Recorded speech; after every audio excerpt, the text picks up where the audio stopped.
Ассалаумағалейкум ардақты ағайын. Қызылорда қоғамдық телеарнасында мезгіл мәселесі хабары бүгін біздің студиямызда қонақта. Қызылорда облысы бойынша экономикалық тергеп-тексеру департаменті ұйымдастыру және бақылау басқармасының басшысы Құрақбаев Искандер Асқарұлы және дәл осы департаменттің бас маманы Орданова Бақытгүл Тұрмаханқызы. Студиямызға қош келдіңіздер. Құрметті телекөрермен, осыған дейін өздеріңізге ескерткен тұғынбыз, хабардар еттік. Біз бүгін қаржы пирамидасы тақырыбын қаузайтын боламыз. Егерде қандайда бір қояр сауалдарыңыз, көтерер мәселелеріңіз болатын болса, телеарнамыздың 276950 278725 нөмірлеріне хабарласыңыздар. Студиямызға қош келдіңіздер. Енді сәтті сұхбат болар деген үмітіміз бар. Бірінші кезекте Искандер Асқарұлы, қазіргі кезде жоғарыда айтып өткен қаржы пирамидасы мәселесіне тоқталсақ, осы енді жалпақтың айтқанда алдау схемасы ғой, бұл да бір. Осы алдау схемасына қатысты департамент тарапынан қандай жұмыстар жасалып жатыр? Саламатсыздар ма, Қызылорда қаласының тұрғындары. Өздеріңіз белгілі, Қызылорда облысы бойынша экономика тергеп-тексеру департаменті Қазақстан Республика қаржы монитор агенттігінің аумақтық орган болып табылады. Және осы қызмет көлеңкелі экономика және экономика саласындағы құқық бұзушылықтарға қарсы күрес жүзеге асырады. Қазіргі уақытта агенттігінің және департамент алдында тұрған қаржы пирамидаларына қарсы іс-қимыл өзекті және маңызды мәселе болып табылады. Қазақстан Республика қылмыстық кодексінің 217 бабы бойынша қаржылық инвестициялық пирамида құру және оған басшылық ету қылмыс жасаған үшін қылмыстық санаттарына байланысты. То есть тяжкий болуы мүмкін, жеңіл болуы мүмкін. Санкциясы негізі 10 жылға дейін мерзімі бостандықтан айыруға жазаланады негізі. Жалпы айтатын болсақ, қаржы пирамида не екенін түсіріп айтатын болсақ, бұл негізі алаяқтың түрінің бірі деп айтуға болады. Бұл қаржы пирамиданың жұмыс істейтін схемасын тоқтатын болсақ,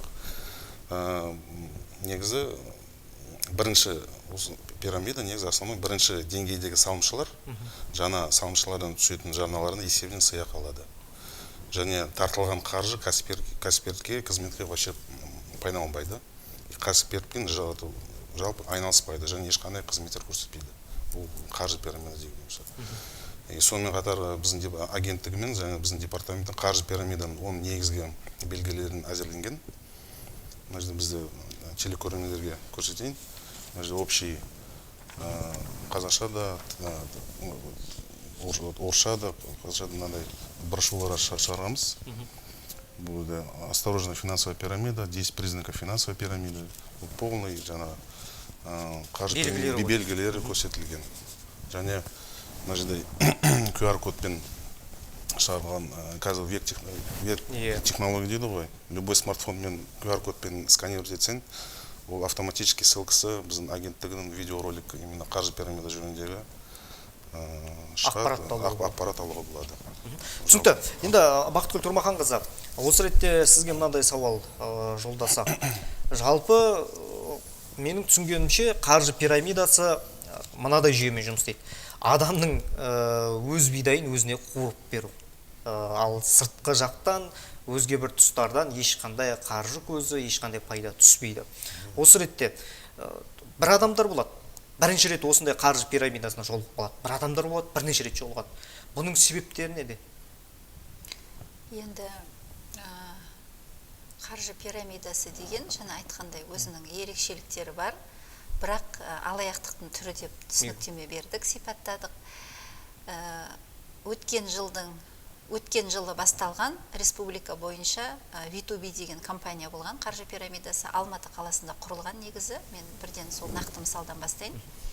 Жылдан аса көлемде осы пирамиданың жұмысын зерделеу, тергеу жұмыстары жүрген. Сол одан кейін осы биылғы жылдың маусымында тергеу аяқталып, сотқа жолданған. Сол соттың өзі осы істі 4 ай қарады. Жақында соттың үкімі шықты. Осы бір ғана компанияға Қазақстан бойынша 10 мыңнан аса адам тартылған. Яғни кірген соған салым салған. Оның ішінде барлық региондардан арызданған адамдардың саны 2 мыңның үстінде болды. Соның ішінде біздің қызылордалықтар да бар. Алматыда өткен соттың онлайн мәжілісіне біздің Қызылорданың да осы зардап шеккен тұрғындары қатысты. Енді соттың шешімімен қаражатымызды қайтарып аламыз деген үміті бар бұл адамдардың. Бірақ енді бұл да бірден болатын жағдай емес. Ешкім бір жерден ала салып ол ақшаны қайтарып бермейді. Себебі бұл қаражатқа ешқандай мемлекетте, ешқандай құрылымда кепілдеме берген жоқ. Бұл жеке адамның жасаған әрекеті және екінші адамның соған алдануы. Яғни мемлекет кепілдеме бермеген соң, мемлекет ол адамның қаражатын қайтарып бермейді. Мен 10 жерден алданып қалсам да, қанша қаражатымды жоғалтсам да.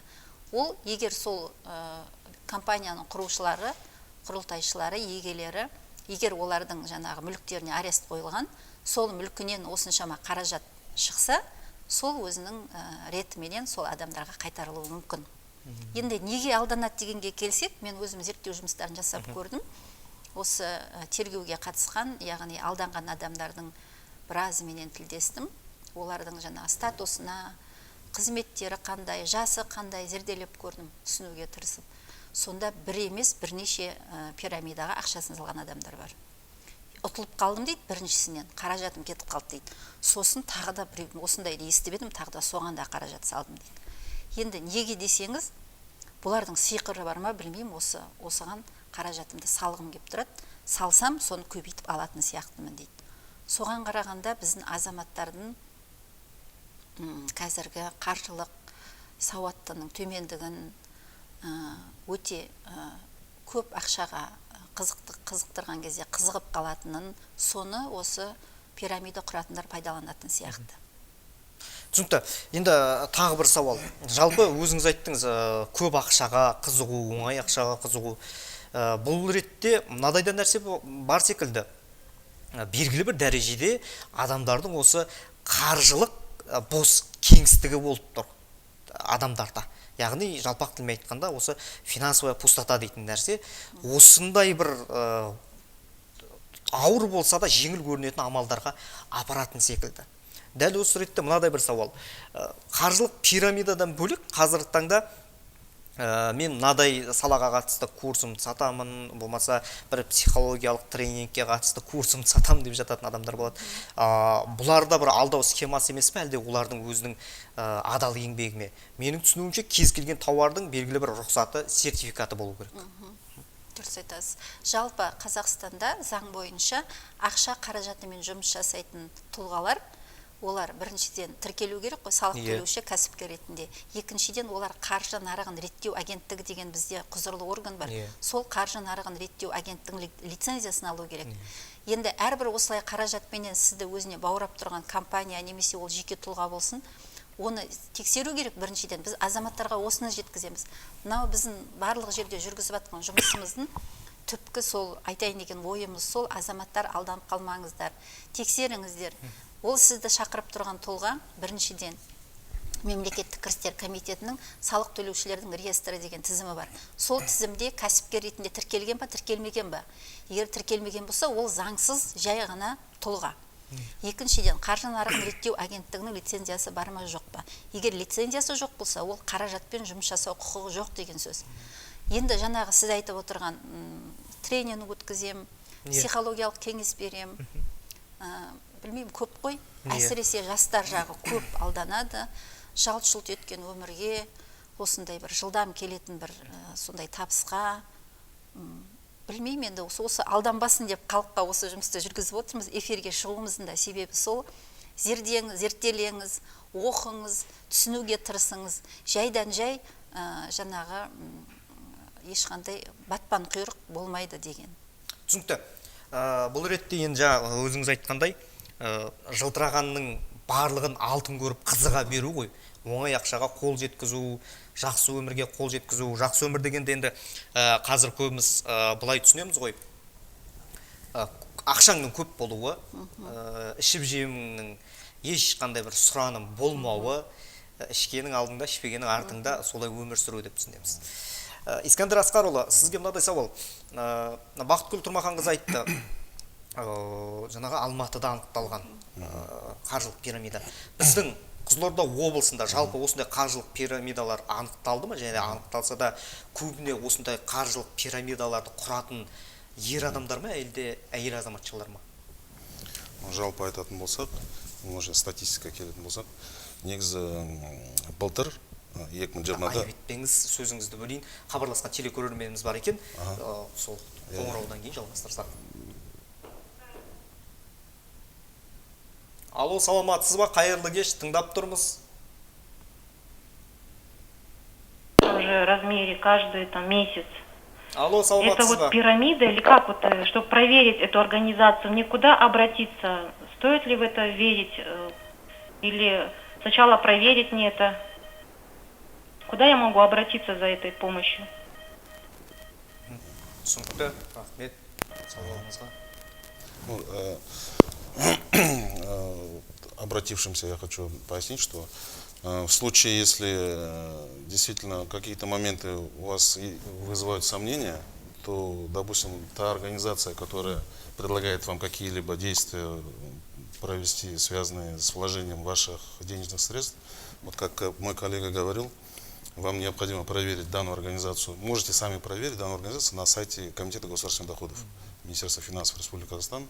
Там должна быть она зарегистрирована. Даже помимо этого, в открытом доступе имеются сведения, которые говорят о какие налоги это предприятие заплатило. Допустим, в этом году, в прошлом году, и состоятельно в рисковых параметрах. Это все в открытом доступе, это можно посмотреть. И плюс, вот как коллега говорил, действительно, агентство по регулированию и развитию финансового рынка обязательно должна быть лицензия у данной организации, которая вас привлекает к вложению денег. Так что будьте осторожны, и в случае, если какие-то вопросы будут, можете обратиться в наш департамент экономических расследований по адресу улица Есенова, 16. Также у нас имеются телефоны доверия, которые работают круглосуточно, 21 5209. Түсінікті, енді біздің сауалға қайта оралсақ. Біздің облысымызда анықталды ма сондай қаржылық пирамида, және де қаржылық пирамиданы құратындар ер азаматтар ма, әлде әйел азаматшалар? Статистика келетін болсақ, негізі былтыр 2020-да общая республика бойынша экономика тергеу департаменті республика бойынша 17 облысы, біз 30 іс тіркелген. 30 іс тергеп, 16-сы өндірісін аяқталып сотқа жолданған. Осы биыл қазіргі таңда, ноябрь, қараша айының несімен, қазір 17 істі тергеліп жатыр. Біздің департаментта қазіргі таңда бір іс тергеліп жатыр. Бірақ оның тоңғысынан қандай не бойынша мен қазір айтуға болмайды, оны жария болғандықтан, так что оны пока жария болмайды. Егер осындай. Енді екінші сауал бойынша, ер азаматтар қаржылық пирамида құруға бейім бе, әлде әйел азаматшалар ма? Тут ер азамат болсын, әйел азамат болсын, мен и ер азамат та бар, и әйел азамат. Так что бұл жерде мынандай тонкости мына жоқ та, ограничения жоқ. Басында ешбір жақта басында жоқ дейсіз ғой. Мынандай да болуы мүмкін. Бұл жерде мәселен жаңа мен айтып отырған Алматыда құрылған компанияның басында ер азаматтар тұр, және олар қазақстандық азаматтар емес. Ал қазіргі көбірек жиі кездесетін интернет алаяқтық дейміз ғой, WhatsApp-тан да құрып алып, ыдыс-аяқ сатумен, көрпе-төсек сатумен, әшекей бұйымдар сатумен, сондай жолмен де жүргізіп жатқан интернет алаяқтық дейміз бұны. Бұл осы шағын WhatsApp арқылы осындай құрғанның ішінде әйел адамдардың да деректері бар. Әйел адамдар бастап отырған бар. Бақтыгүл Тұрмағанқызы, мынадай сауал. Жалпы енді сіздер департаменттің қызметкерлері, жалпы департаменттің басшылығы өзге де құқықтық құрылымдармен жұмыс жасайсыздар ғой. Полиция болсын, прокуратура болсын, бірлесіп. Осы ретте қаржы салатын адамдардың психологиясы түсінікті, енді оңай ақшаға, тез ақшаға қол жеткізу. Осы қаржы пирамидасын құратын азаматтардың оған не тәуелділік сонда? Ол әлде өзінің бір содан ләззат ала ма, әлде қалай? Былай айтайын. Мысалы, жаңа айтып жатырмыз, біз технология ғасырында өмір сүріп жатырмыз. Күн артқан сайын біздің өмір сүру дағдымыз, осы ақпаратты алу, басқа да тіршіліктеріміз жүріп тұруымыздың да барлығы өзгеріп, жылдамдықпенен, басқаша әдістерменен дамып бара жатыр. мынау қылмыстың әлемі де өстіп уақытпен бірге дамып бара жатыр. Мысалы үшінге осыдан 5 немесе 10 жыл бұрынғы қылмыс жасаушылар, осындай топты құрушылар, қылмыстық топтар дейміз біз, қандай әдістермен жұмыс жасайды, ал дәл осы қазіргі қандай әдістермен жұмыс жасап отыр, айырмашылығы жер мен көктей. Енді бұл жерде шамалы түсіндіріп кетейін, экономикалық қылмыстар деген бұл өте күрделі, ауқымды, мемлекеттің экономикасына көлемді залал келтіріп отырған қылмыстар ғой. Бұл қаражаттың жылыстатылуы, қанша қаражат көлеңкеде жүр.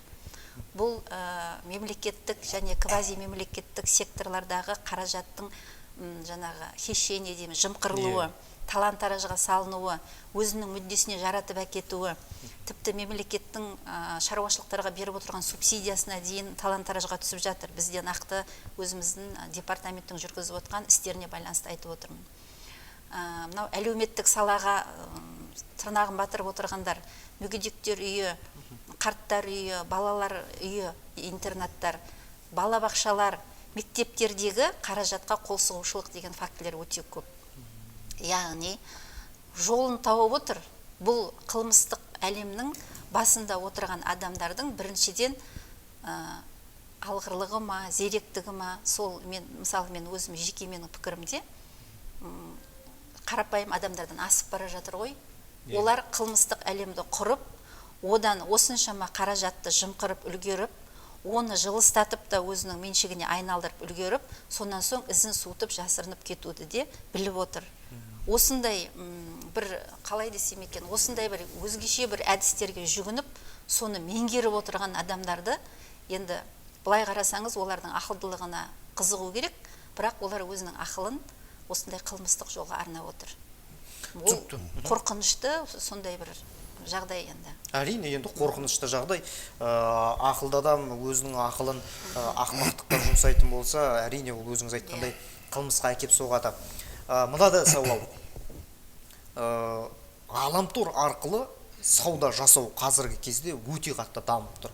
Біз түсінеміз, егерде ол белгілі бір корпорация, белгілі бір ғаламтордағы дүкен болса, белгілі бір корпорацияның ғаламтордағы дүкені болса, оны түсінуге болады. Ол компания, корпорация тіркелген мемлекетте, ол өзінің салығын төлейді, белгілі бір шығындарын төлейді.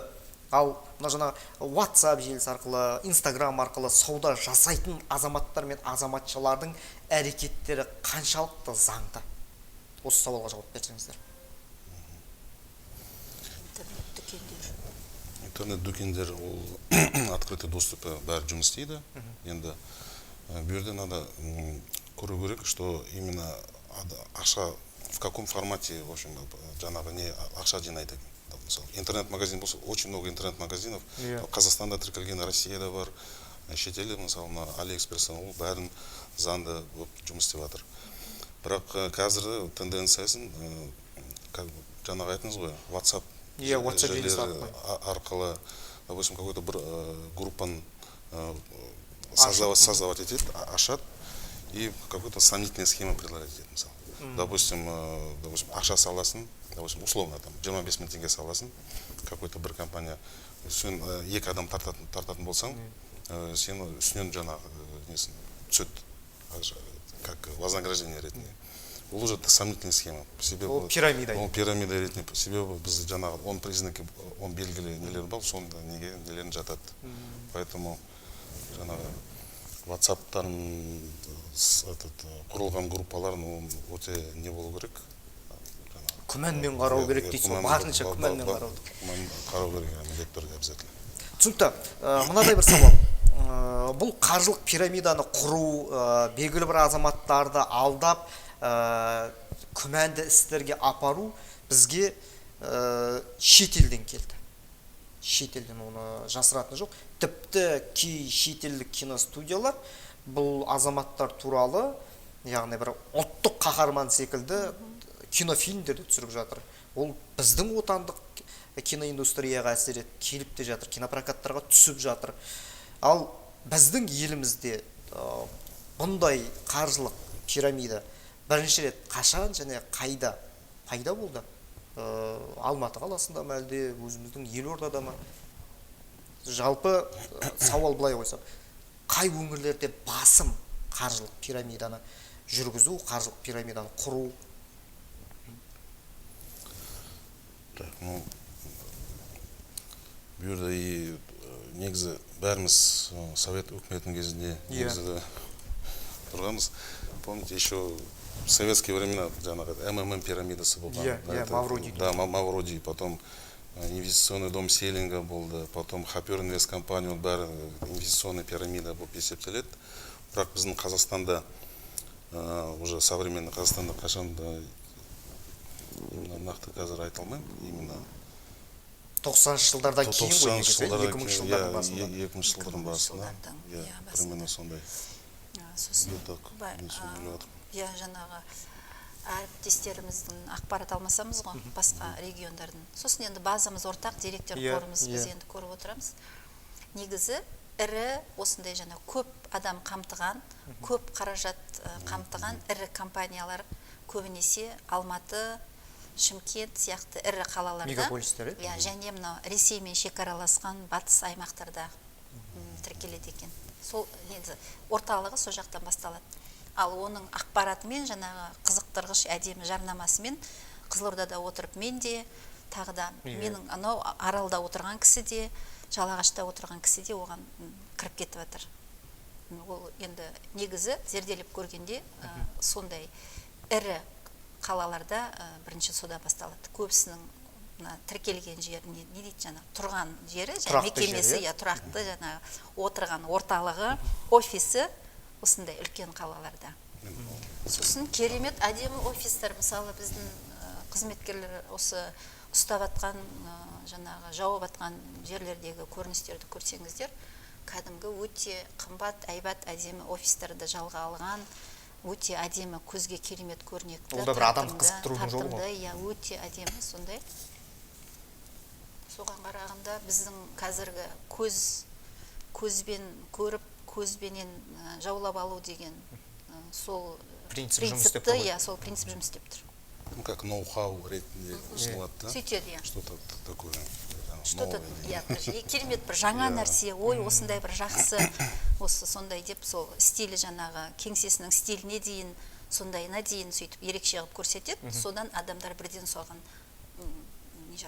көңілі құлап қалатын сияқты. Ол бәрін, кешім сұрайын, ол бәрін жаңағы қаржы пирамиданың белгілі болып саналады. Бұл да бір адамды тартудың, адамды қызықтырудың жолы ғой.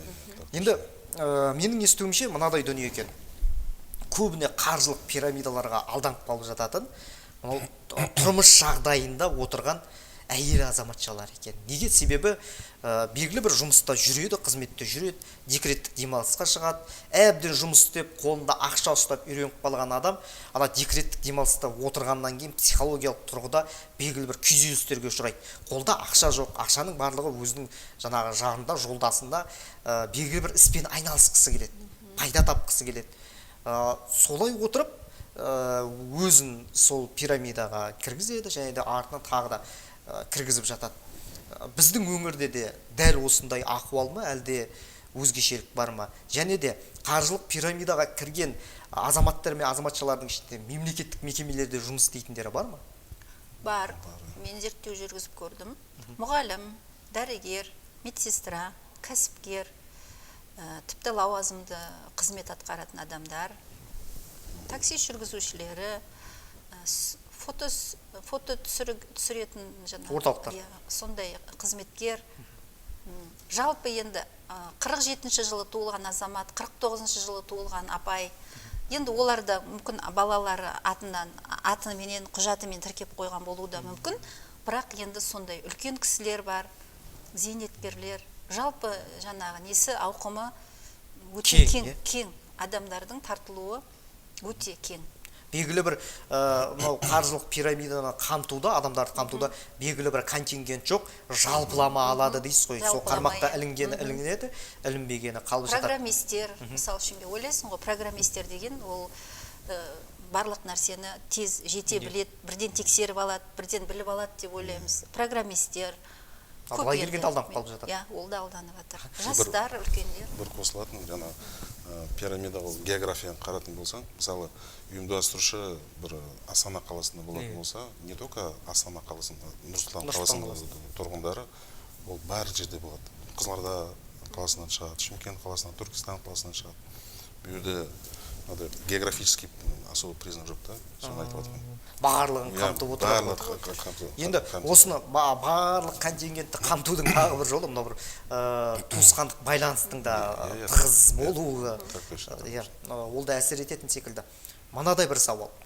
Қазіргі кезде Инстаграмдағы мынау медиа жұлдыздар болсын, Инстаграмдағы блогер жұлдыздар болсын, осы азаматтарды тарта отырып, әншілер, жаңағы модельдер, осы азаматшыларды тарта отырып, өздерінің жарнамасын мемлекеттік, тіпті, енді мемлекеттік емес, кейбір телеарналарда, жергілікті телеарналарда беріп жататын қаржылық пирамиданың иелері болады екен. Осы ретте сондай сол жарнаманың өтуіне себепші болған, және де сол жарнама үшін ақы алған азаматтарға қандай да бір жауапкершілік қаралған ба заң жүзінде, және де олар қалай жазаланады? Бұл сұрақ өте қызық сұрақ. Себебі мысалы Қазақстан жұлдыздары мысалы осы неге тартады ғой, реклама жасау үшін. Енді олар қарау керек, олар қандай оймен осын неге жаңағы неге барған. Әбден мүмкін ол, чтобы просто какой-то бір условно определенный шарт бойынша ақша төлеген, ол реклама жасады, ол ешқандай ойы болған жоқ та, мысалы. Ешқандай жауапкершілігі болмайды. Ешқандай жауапкершілігі бар. Олар да зардап шеккендер қатарына болуы мүмкін. Ол да бар. Қандай оймен, қандай ниетпен ол құқықтық баға деген түсінік бар. Баға беріледі. Мысалы, если қылмыс іс шеңберіне, жаңа егер ол куә ретінде, күдікті ретінде, қылмыс процесіне бәрі анықталады. Құқықтық баға беру барысында оның үлесі, оның жағдай пейілі, оның қаншалықты сол іске қосқан үлесі солар зерделенгеннен кейін сол кезде жаңағы анықталады да, егер соған қатысушы ретінде болса, ол кезде ол жаңағы айтып отырған 217 бапқа жазалануы мүмкін. Ал егер жаңағыдай зардап шегушілер тобына кірсе, ол кезде басқаша, солай ғой енді. Жағдай басқаша өзгереді дейсің. Мен бұл сауалды қойып отырғанда себебім, енді өздеріңіз білесіздер, жаңағы аты шыққан 24 гарант деген. Оны тіпті блогерлерден бөлек бүкіл әншісі бар, бишісі бар, барлығы тіпті енді халық әртістеріне жетпеген шығар, кейін бергі жағындағы жаңағы еңбек сіңірген әртістеріне дейін жарнамалап кетті. Салдарынан миллиардтаған қаржы, халықтың миллиардтаған қаржысы ұрланды. Кейін тағы жаңағы блогер жұлдыздар тағы бір жарнамалап әлеуметтік желілерге тарап кетті. Осы ретте мынадай мәселе секілді, ол азаматтардың барлығы дұрыс, енді ол белгілі бір қаржыға өзінің тарапына бір жарнама жүргізеді. Бірақ та сол қаржыны алғаннан кейін, былайынан мәтінді ұсынғаннан кейін оқып қарау керек секілді. Қалай ойлайсыздар? Сіз мәтінді оқып отырсыз, қаржы салыңыз, жаңағы инвестициялық жоба, осылай дамайсыз, былай байисыз деген бір күмән тудыратын дүниелер болса, бас тарту керек секілді. Бұл ойым қалай? Әлде жаңағы ақшаны алып, жарнама жасап, мен зардап шегушімін деп құтылып кете беруге бола ма? Енді құтылып кете беруге болмайды ғой, әрине. Ең бастысы осы барлық жаңа үгіт насихат десек бекен, түсіндіру, жаңағы профилактика десек бекен, осы айтып отырған әңгімелердің барлығында да сол біздің сол айтып отырғанымыз адамның жауапкершілігі ғой. Алдансаң да өзіңнің жауапкершілігіңде. Алданып қалдың, миллион теңгеңді жоғалттың, зардап шегушісің, іс бойынша зардап шегуші ретінде өтіп отырсың. Соттың үкімінен кейін қаражатымды қайтарам ба деп үміттеніп отырсың. Дұрыс, бірақ ол бәрібір ол сіздің өзіңіздің жауапкершілігіңізде. Сол жауапкершілікті басқа бір нәрсеге жеңдіреді сол адамдар. Мысалы үшінге білмей бір қызығушылыққа жеңдіре ме, әлде бір осы қазір кеп тұратын табыс деген сондай бір өте бір қаржылық қиындыққа жеңдіреді кейбіреулер. Иә, ол да мүмкін. Бір психологиялық өзінің бір жаңағыдай тығырыққа тіреліп отырған кезеңіне сәйкес келе ме, сондай нәрсеге арқа сүйіп, соған сүйеу салдығып айтады, бірақ негізінде түбінде жауапкершілік қой, адамда жауапкершілік болу керек қой. Сөйлеген сөзіңнің жауапкершілігі, басқан қадамыңның жауапкершілігі, істеген ісіңнің жауапкершілігі, миллион теңгеңді жоғалтып алып, бала шағаңның алдындағы жауапкершілігіңді сезіну керек қой деп ойлаймын мен.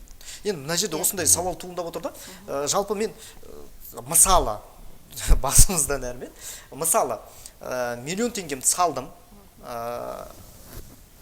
ол алаяқ болып шықты, сот процесі жүріп жатыр, мен үміттеніп отырмын. Қаржым қайтады деп. Ол қаржының қайтатынына кепіл ме бұл сот ісінің жүргізілуі, әлде қайтпай қалуы да мүмкін бе? Ол кепіліңіз, себебі егер сіздің сізді ущерб ретінде миллион теңге, мысалы айттыңыз ғой миллион теңге, ол істі аяқталса, сот шешіммен шықса, сіз как гражданский иск ретінде сіз как жаңағы не процесіне қатысасыз, как гражданский истец. Ол ары қарай қылмыстық іс процесінің кезінде, қылмыстық іс тергеген кезінде, ол любой қазіргі заманда параллельно финансовое расследование деген жүргізіледі. Себебі ол жаңағы қаржы пирамида ұйымдастырушы нелерін тексереді. Қандай мүлікті бар, қандай жылжымайтын мүлікті, счетта ақша бар ма, ол қылмыстық тергеген кезінде ол бәрін тыйым салынады. Егер ертең мысалы адамдан жәбірленуші адамдан возмещение ретінде істеген жаңағы сол үшін істелініп жатыр. Арестқа жаңағы имущество арестқа салады, и сот үкім шыққаннан кейін уже ары қарай сот орындаушылар исполнительный лист арқылы өндіріледі. Сот орындаушылар арқылы өндіріп, егер қайтарылатын болса, қайтарылып жатыр. Қайтарылмай қалған жағдайда республика азаматтарының мемлекет тарапынан ол қаржыны міндеттеуіне, сұрауына ешқандай құқығы жоқ қой? Құқығы жоқ. Ол жаңағы арестқа алынған мүліктер бағаланады, олар сатылады, олар ақшаға айналдырылады дегендей, сол процестердің барлығы жүріп болам дегенше соның түбіндегі айналдырылған қолма-қол қаражат сол кісілердің шығынын өтеуге жетсе, ол адамдардың жолы болды. Егер жетпесе, бұл кісілердің мемлекет оларға кепілдік бере алмайды, өйткені ол тіркелмеген, заңсыз жаңағы ұяға өзі барып кіріп кетті ғой енді. Амал жоқ қой. Екі жақта бір келісім жоқ, ешқандай бір кепілдік жоқ. Түсінікті. Құрметті қонақтар, студиямызға келгендеріңізге алғысымызды білдіреміз. Енді жоғарыда өздеріңіз айтқандай, бұл қазіргі кезде біздің қоғамымызда актуалды болып отырған тақырып. Неге? Себебі жақсы өмір, жеңіл өмір, жарқыраған өмірді қалайтын азаматтар мен азаматшалардың қатары өте көбейіп кетті. Себебі барлығы шетелге барып демалғысы келеді, шетелдің киімін киіп, шетелдің асын ішкісі келеді. Бірақ та миллионның ішінде бір адам ғана миллиардер атанып, екіншілері сіз бен біз секілді қарапайым қызметкер болып өмір сүруге жаралғандығын ұмытып кетіп жататын секілді. Сол себептен де бүгін студиямызға келіп, бұндай әрекеттердің заңсыз екенін және де осындай заңсыз әрекеттерге барған азаматтардың жауапкершілігінің өзінде екенін түсіндіргендеріңізге, анық ақпарат беріп, сұрақтарымызға сауатты жауап бергендеріңізге көптен көп алғысымызды білдіреміз. Жасап жатқан жұмыстарыңыз жемісті болсын дейміз. Көптен көп рахмет. Сізге де рахмет. Құрметті телекөрермен, бізге берілген уақыт осымен тәмам. Келесі кездескенше күн нұрлы болсын.